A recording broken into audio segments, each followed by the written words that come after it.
जय श्री राधे कृष्णा। हमारे YouTube channel में आप सभी का स्वागत है। मैं जेपी भारद्वाज ब्रजवासी आप सभी का स्वागत करता हूं। दोस्तों, आज हम आपको कार्तिक महात्म का प्रथम अध्याय का श्रवण कराएंगे, जो कार्तिक महीने में श्रवण किया जाता है, जिसके करने से मोक्ष की प्राप्ति होती है तथा घर में सुख शांति बनी रहती है और संतान सुख की प्राप्ति होती है। दोस्तों, इस महात्मा का हम प्रथम दिन का श्रवण कराएं, उससे पहले जो भी नए सदस्य हमारे इस वीडियो को देख रहे हैं तो कृपया उनसे अनुरोध है, चैनल को सब्सक्राइब करें, लाइक करें तथा शेयर भी करें और बगल में लगा घंटी का बटन दबाना ना भूलें, जिससे हम जो भी वीडियो बनाएं उन सभी का नोटिफिकेशन आपके पास में पहुँचे।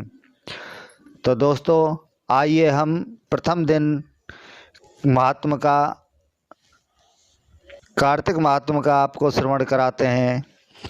गुरुर्ब्रह्मा गुरुर्विष्णु गुरुर्देवो महेश्वर गुरुर्साक्षात् परब्रह्म तस्मै श्री गुरुवे नमः। अखंडमंडलाकारं व्याप्तं येन चराचरं तत्पदं दर्शितं येन तस्मै श्री गुरुवे नमः। बोलो कार्तिक महात्मा की जय। तो एक समय की बात है, नैमिषारण्य तीर्थ में सूत जी महाराज शौनक आदि 88,000 ऋषियों से बोले, अब मैं आपको कार्तिक मास के महात्म की श्रेष्ठ कथा कहता हूँ, जिसे सुनकर मनुष्य हर प्रकार के दुखों से छूटकर बैकुंठ को प्राप्त कर लेता है। तब सूत जी कहते हैं, श्री कृष्ण से आज्ञा लेकर नारद मुनि के चले जाने पर सत्यभामा प्रसन्न होकर बोली कि हे नाथ, मेरा जीवन सफल हो गया, मेरे माता पिता भी धन्य हो गए, जो आपकी समस्त रानियों में मैं प्रिय हूँ। मैंने ये वह कल्प वृक्ष आदि आपके साथ नारद जी को विधि पूर्वक दान दे दिया था, वही कल्प वृक्ष मेरे घर में सदा लहराया करता है। हे स्वामी, आप मुझे यह विधि बतलाइए, जिसके करने से मैं इस कल्प वृक्ष के बाद भी आप मुझसे विमुख न हों, मुझे प्रेम करते रहें।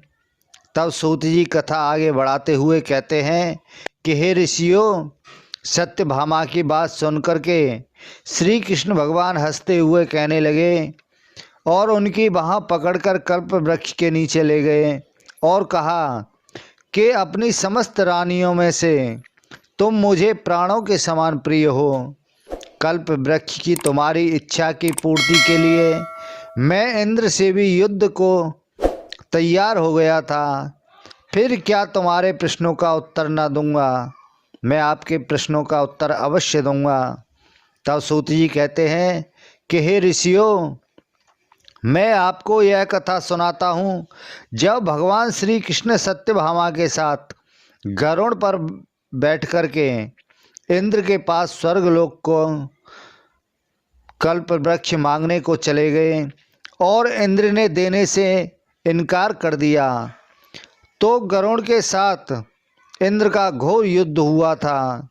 सत्यभामा ने भगवान से कहा कि हे प्रभु, पूर्व जन्म में मेरा स्वभाव कैसा था, मैं किसकी पुत्री थी, मैं कौन से दान व्रत या तप नहीं किए जिसके कारण मुझे मृत्युलोक में जन्म लेना पड़ा।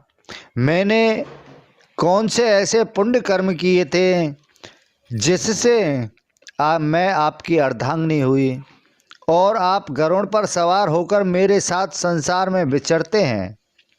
तब भगवान बोले, हे कांते, तुम्हें अपना पूर्व जन्म जानने की इच्छा हुई है तो मैं उसे अवश्य पूरी करूँगा। सतयुग के अंत की बात है, मायापुरी में अत्रि गोत्री में वेदों और यज्ञों को जानने वाला देव शर्मा नामक एक ब्राह्मण रहता था। वह रोज अतिथि सेवा हवन और भगवान सूर्य की पूजा करता था, वह सूर्य के समान तेजस्वी हो गया। उस ब्राह्मण को बुढ़ापे में एक गुणवती नामक कन्या प्राप्त हुई। देव शर्मा ने उसका विवाह चंद्र नामक अपने शिष्य के साथ कर दिया और उससे पुत्र की भांति ही अपने पास रखा। एक बार दोनों कुशा और यज्ञ के लिए समिधा लेने को हिमालय की तलहटी में पहुँचे। तभी उन्हें एक राक्षस अपनी ओर आता दिखा। उस राक्षस को देखकर दोनों का शरीर शून्य हो गया और वे अपनी रक्षा के लिए कोई उपाय न कर सके। राक्षस ने दोनों को मार डाला।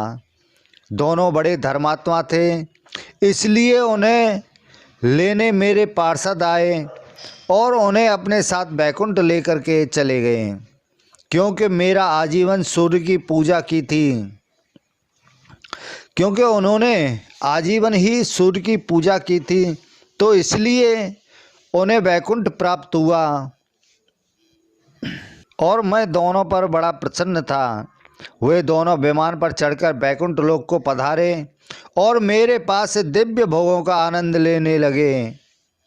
तो दोस्तों, आज प्रथम दिन की कथा संपूर्ण हुई।